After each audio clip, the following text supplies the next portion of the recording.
fella can't really tell the story of Dennis Morgan without telling something about Lafayette Venetian Blind Company, the company he wrangled since he was about knee-high to a grasshopper. And a fella really can't tell the story of LVB without talking about Dennis's pappy, Joe Morgan Sr.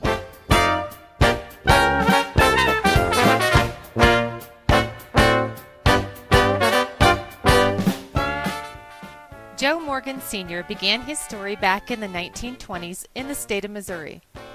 The decade of the 1920s is often characterized as a period of American prosperity and optimism. It was the Roaring Twenties, the decade of bathtub gin, the Model T, the $5 workday, the first transatlantic flight, and the movie. It is often seen as a period of great advancement as the nation became urban and commercial. Calvin Coolidge declared at that time that America's business was business. Seems like a perfect time for Joe Sr.'s story to begin. Joe started out his working years as a school teacher, but soon decided that was not the life for him. In 1942, he jumped a train and ended up in the big city of Chicago, Illinois. Joe found himself a sales job there in Chicago with Lorenzen Hardware. He worked with them until he left to serve in the Marine Corps in World War II. When his time with the Marines was finished, he returned to Chicago and started doing sales and repairs for an independent Venetian blind company. One of his customers, by the name of Dick May, owned a small Venetian blind retail business in Lafayette, Indiana. The relationship between Joe Sr. and Dick was strong, and in August of 1950, Joe bought himself a partnership interest in that business and moved his family to Lafayette, Indiana. Lafayette Venetian Blind was established. In 1953, Joe bought out his partner and changed Lafayette Venetian Blind to a wholesale fabrication outfit. Joe Sr. believed in selling, making, and delivering top-quality product. In those early days of the company, Joe Sr. would sell the product on Monday and Tuesday, make the product on Wednesday and Thursday, deliver the product on Friday, and an invoice over the weekend. He believed in high quality and quick order turnaround, and those values still exist at LVB today.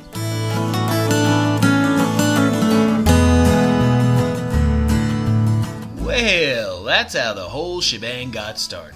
Old Joe Sr. worked his BVDs threadbare to build up that business, and pretty soon he was selling all sorts of window covers to a loyal set of customers all over this here United States.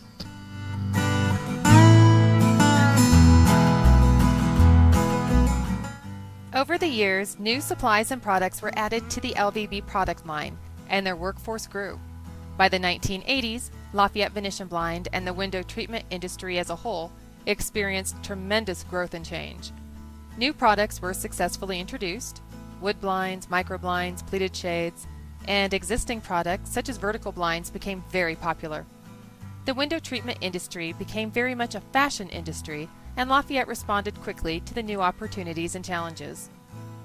By 1985, the workforce had grown to 100, and in 1987, they entered the custom drapery business, which enabled them to offer their dealers a complete range of window treatment products.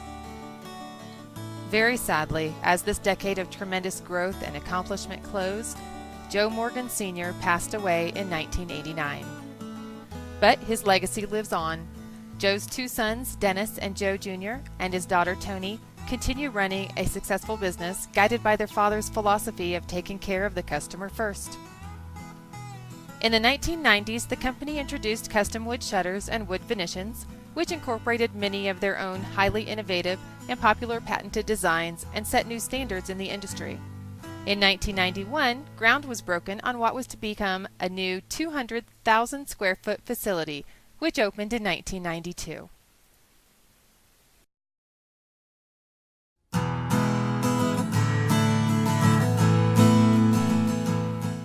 In 1994, tragedy hit Lafayette Venetian Blind. On April 27th, around midnight, a devastating tornado hit the area. It happened so quickly, the funnel cloud basically originated directly above the production facility. Workers had no warning or time to react. One loyal employee and friend, Ron Lee Sollers, was killed, and a few other employees were injured. The building was almost completely destroyed. In true Morgan spirit, however, the family and employees, including their friends, family, and even customers, rallied together. After only a few days off, the plant was back up and running under temporary awnings until $4 million in repairs could be completed. The company continued to grow. In 2004, a new line of custom shutters was welcomed and another 48,000 square feet was added to the production facility. New products continued to be developed and will continue in the future.